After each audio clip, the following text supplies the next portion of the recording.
कुछ रोज पहले broader view में मैंने आपको बताया था कि शंघाई कोऑपरेशन ऑर्गेनाइजेशन के इजलास से कुछ ही रोज पहले दो जगहों पे अचानक से क्लैशेस छिड़ गए और दोनों जगहों पे रूस और चीन का स्ट्रांग इन्फ्लुएंस है, खासतौर पर रूस का। एक तो आर्मेनिया और अजरबैजान की लड़ाई छिड़ गई दोबारा एससीओ इजलास से जरा पहले। दूसरा किर्गिस्तान और ताजिकिस्तान जो कि सेंट्रल एशिया के दो इंपॉर्टेंट मुल्क हैं, और रशिया की जो नेटो है जिसको CSTO कहा जाता है उसका भी हिस्सा है, इनके दरमियान भी अचानक से क्लैशेस छिड़े हैं। इन क्लैशेस की टाइमिंग बड़ी इंपॉर्टेंट है। क्लैशेस क्या है? छोटी सी जंगें छिड़ी हैं इनके दरमियान। क्लैशेस तो छोटा लफ्ज है क्योंकि 150-200 लोग मरे हैं वहां पर क्लैशेस में, तो ये क्लैश नहीं कहा जा सकता, छोटी सी जंग आप इसको कह सकते हैं। इनकी टाइमिंग बड़ी इंपॉर्टेंट है। एक तो इनका यूं अचानक से स्टार्ट होना, दूसरा SCO के इजलास के आसपास इनका स्टार्ट होना। इससे डिफेंस एनालिस्ट जो हैं वो अंदाज़ा लगा रहे थे कि जैसे दिख रही है ना बात, ऐसे है नहीं, इसके पीछे कुछ ना कुछ हो सकता है। लेकिन अब एक और वाकया हुआ है, बड़ा वाकया हुआ है, जिससे डॉट्स आपस में कनेक्ट हो रहे हैं कि वाकई इसके पीछे कोई ना कोई फोर्स है इन क्लैशेस के पीछे।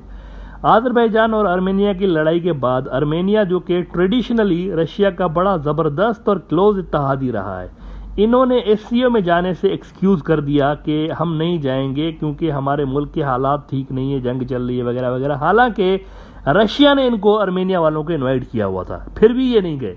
अलबत्ता उधर दूसरी तरफ तुर्की और अजरबैजान भी इनवाइटेड था, उनको भी रशिया ने इनवाइट किया हुआ था। ये दोनों मुल्क वहां पर चले गए, बल्कि बड़ी अच्छी इनकी मीटिंग्स रही पुतिन के साथ। आर्मेनिया ने सीज फायर का ऐलान किया, रूस के कहने के बावजूद SCO में नहीं गए, लेकिन वहां पर वो चले गए अजरबैजान वाले। अलबत्ता अब यह हुआ है कि आर्मेनिया के अंदर अमेरिकन हाउस स्पीकर टॉप की उनकी डिप्लोमेट हैं नैन्सी पेलोसी, जो कि कुछ दिन पहले आपको ताइवान में नजर आई थी, जिसके बाद वहां पर गड़बड़ शुरू हुई है ताइवान को, और अभी तक वहां पर वो जो ताइवान का रीजन है वो अनस्टेबल है, ताइवान स्टेट पूरा का पूरा। नैन्सी पेलोसी पहुंच गई हैं आर्मेनिया, अचानक से आर्मेनिया पहुंच गई हैं, और वहां पहुंच के उसने अजरबैजान को शदीद क्रिटिसाइज किया है, बहुत बुरा भला उसको कहा है, बिल्कुल वन साइडेड उसने बातें की हैं कि सब कुछ जो किया है अजरबैजान ने किया है, सारी गड़बड़ उन्होंने की है। और उन्होंने कहा है कि इनके हमले हमें काबिल कबूल नहीं है, इसको फौरन बंद कर देना चाहिए। अमेरिका जो है वो साथ खड़ा है आर्मेनिया के मुकम्मल तौर पर। ये सारे भाषण उन्होंने वहां आके झाड़े आर्मेनिया के अंदर। ट्रेडिशनल आर्मेनिया किसका इत्तेहादी है? रशिया का, लेकिन भाषण झाड़ रहे हैं अमेरिकन। यहाँ पर अल जजीरा खबर लगा रहा है कि पेलोसी स्लैम्स अजरबैजान से illegal attacks during Armenia visit. Suddenly ये दौरा हुआ है नैन्सी पेलोसी का, ऐसे वक्त में जब रशिया और तुर्की दोनों कोशिश कर रहे हैं कि जंगबंदी हो, रीजन में पीस हो, सारे मुल्क एक साथ हो जाएं, कोई फॉल्ट लाइन ना हो इनके दरमियान। तुर्की और रशिया क्लोज हो रहे हैं। खुद एर्दोगान ने कहा है कि हम SCO का हिस्सा बनना चाहते हैं। अब ये पहला नेटो का मुल्क होगा तुर्की जो कि रशिया और चाइना डोमिनेटेड फोरम का हिस्सा बनेगा। SCO is a powerful global alliance. अगर तुर्की आ गया तो दूसरे नेटो मुल्क भी इसके अंदर आ जाएंगे, which will increase Russia and China diplomatic influence in Europe also. अब जाहिर है रूस जो है आर्मेनिया की इस हरकत पे खुश नहीं होगा कि उसका करीबी इत्तेहादी है, इतने डेकेड से उसके साथ रहा है, और यूं अमेरिका उसकी हिमायत कर रहा है। लेकिन गेस व्हाट, जवाब अमेरिका को कौन दे रहा है? रूस नहीं, तुर्की अमेरिका को शटअप कॉल दे रहा है। बड़ा इंटरेस्टिंग ग्लोबल ऑर्डर बनता जा रहा है। आप देखें, राइटर्स खबर लगा रहा है कि Turkey says Pelosi's statement sabotage Armenia Azerbaijan diplomacy. तुर्की कह रहा है कि अमेरिकन तो बिल्कुल बायस्ड हैं, वन साइडेड बात कर रहे हैं, सारा ब्लेम डाल रहे हैं अजरबैजान पे, ये तो बहुत ही अमन के दुश्मन है। अचानक से एक स्पेस पैदा हुई और आप देखें कि अमेरिका घुस गया उसके अंदर। अजरबैजान आर्मेनिया की लड़ाई में आर्मेनिया उस तरफ था, अजरबैजान दूसरी तरफ था, एक स्पेस पैदा हुई, घुस गए अमेरिकन। उधर सेंट्रल एशिया में भी ताजिकिस्तान और किर्गिस्तान के दरमियान जो लड़ाई छिड़ी थी वो प्रॉब्लम्स बढ़ते जा रहे हैं। लगभग 100 लोग मारे जा चुके हैं इस जंग के अंदर अभी तक, और वहां भी ये जंग सडनली शुरू हुई थी, अभी तक जारी है। यहां भी अमेरिकन बिहाइंड द सीन्स राब्ते कर रहे हैं दोनों मुल्कों के साथ। अगर रूस ने मामलात ना संभाले और चाइना ने, तो आर्मेनिया की तरह यहां भी इन दोनों मुल्कों में से किसी एक मुल्क के अंदर अमेरिकन डिप्लोमेट्स आपको घुसते हुए टपकते हुए नजर आएंगे और मौके पे चौका मारने की कोशिश करेंगे। जिस मुल्क के साथ रशिया चाइना ज्यादा होंगे, ये उसके अपोजिट मुल्क के अंदर जाएंगे और उनको कहेंगे don't worry partner, we are always with you, diplomatically militarily हम आपके साथ हैं। इधर बांग्लादेश और म्यांमार के दरमियान भी तकरीबन 1 महीने से हो ये रहा है कि म्यांमार मुस्तकिल तौर पर प्रोवोक कर रहा है बांग्लादेश को बैक टू बैक जंग के लिए। दोनों मुल्कों में चाइना का असर है, दोनों का टॉप मिलिट्री पार्टनर चाइना है, लेकिन अगर यहाँ पर जंग छिड़ती है तो क्या होगा? अमेरिका बांग्लादेश की मोस्ट प्रोबेबली आपको ज़्यादा सपोर्ट करता हुआ नजर आएगा and they would want this war to go long. तो इस वक्त जंग इनके दरमियान रीजनल लेवल की नहीं रहेगी, बल्कि इसके अंदर अमेरिका वैसे ही घुस जाएगा जैसे आर्मेनिया अजरबैजान के कन्फ्लिक्ट में अमेरिका घुस गया है। कोल्ड वॉर के अंदर जहां भी सुपर पावर्स को थोड़ी सी स्पेस नजर आती है, ये घुस जाते हैं वहां पर।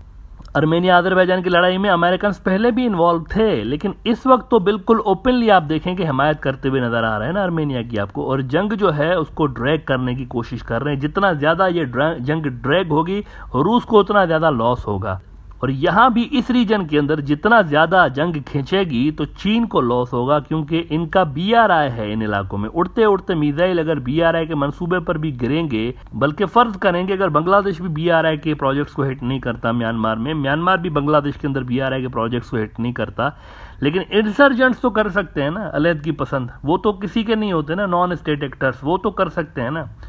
मतलब फोग होता है जंग के अंदर, अगर आप देखें ना जंगों में हमेशा फोग होता है, धूल मट्टी उड़ रही होती है, गर्दो गुबार होता है, ग्राउंड स्ट्रेटेजिक लेवल पर भी फोग होता है, उस फोग में कुछ नजर नहीं आता, धुंधली होती हैं सारी चीजें जंग के अंदर। अफगानिस्तान के अंदर भी आप देखें इंडियन फौजी थे नहीं ग्राउंड पे, लेकिन इंडियन प्रोजेक्ट्स जो धपड़धूस हो रहे होते थे ना, वो तो डिस्ट्रॉय हो रहे होते, तो इधर भी BRI के प्रोजेक्ट्स फोग ऑफ वॉर में धपड़धूस हो सकते हैं, करवाए जा सकते हैं। इसीलिए जंग जो है ना यहाँ पर वो अमेरिका को बहुत सूट करेगी, अलबत्ता बांग्लादेश और म्यांमार को सूट नहीं करेगी। ऐसा लग रहा है कि म्यांमार के अंदर कुछ फोर्सेज ऐसी हैं जो कि जंग चाहती हैं, और इसके पीछे एक ग्रेटर ग्लोबल एक रोल नजर आ रहा है कि वेस्ट वाले शायद चाहते हैं कि यहाँ पर भी कुछ ऐसा हो कि हमें स्पेस मिले, क्योंकि इस वक्त स्पेस नहीं है उनके पास।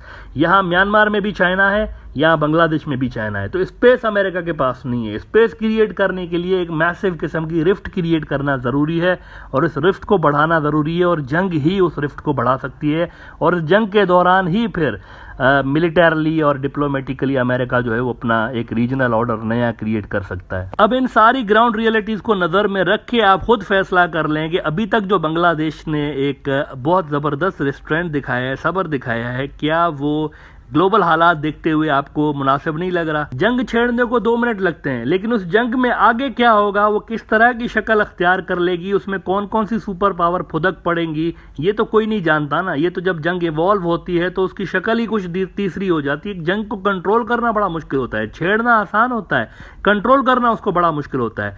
तो मेरे हिसाब से अभी तक बांग्लादेश ने बहुत ज्यादा मैच्योरिटी दिखाई हुई है प्रोवोकेशंस के बावजूद। अगर वो चाहते तो वो भी इससे डबल ट्रिपल पे उनको जवाब दे सकते थे। कोई बड़ा मसला नहीं है Myanmar, as I told you. देखिए म्यांमार क्या कोई न्यूक्लियर पावर है? म्यांमार क्या है उनके पास? बल्कि बांग्लादेश अंदर से एंगेज्ड नहीं है। कल इस पे मैं तफसीली बात कर चुका हूं कि बांग्लादेश के अंदर उस लेवल की फॉल्ट लाइंस नहीं है। यहाँ पर भी शांति बाहिनी की ऑफ शूट्स हैं अभी भी। बांग्लादेश के ये जो हिल ट्रैक्ट्स के इलाके हैं यहाँ पर भी कुछ सेपरेटिस्ट ग्रुप्स हैं, लेकिन इतनी बड़ी लेवल के नहीं है, छोटी लेवल के ग्रुप्स हैं। वहां पर तो 20-20 हजार का एक ग्रुप है इंसर्जेंट्स, और बहुत सारे हैं। कोबरा कॉलम है और उनकी अराकान आर्मी है, बेशुमार ग्रुप्स हैं जिनकी बड़ी बड़ी स्ट्रेंथ है, और उन्होंने प्रॉपरली मिलिट्री जनता को एंगेज किया हुआ है। बांग्लादेश की आर्मी एंगेज अंदर नहीं है। उनका सारा का सारा फोकस होगा यही एक बॉर्डर म्यांमार वाला। इंडियन बॉर्डर्स पर भी उनको जंगी हालात नहीं है इस वक्त। अगर वो चारों तरफ से होते फिर आप उनको कह सकते थे छोटा सा एक बॉर्डर है और समुद्र की पट्टी है, उनको वो प्रोटेक्ट करनी होगी। लेकिन म्यांमार को अंदर भी लड़ना पड़ेगा, इनके साथ भी लड़ना पड़ेगा। तो बांग्लादेश जो है वो बेहतर पोजीशन में है, लेकिन वो रिस्ट्रेन का मुजाहरा ग्लोबल जो पूरी की पूरी पिक्चर है ना उसको देख के कर रहे हैं। वो भी देख रहे हैं कि क्या हो रहा है रीजन के अंदर, सेंट्रल एशिया में क्या हो रहा है, अजरबैजान में क्या हो रहा है, अमेरिकन कैसे फुदक पड़े हैं। हर जगह जहां पर भी देख रहे हैं कि रशियंस और चाइनीज को कमजोर किया जा सकता है वहां वो घुस रहे हैं। तो मेरे ख्याल से ये सारी चीजें देखते हुए बांग्लादेश की जो स्ट्रेटेजी है अभी तक वो मुनासिब नजर आ रही है, ठीक तरह की नजर आ रही है।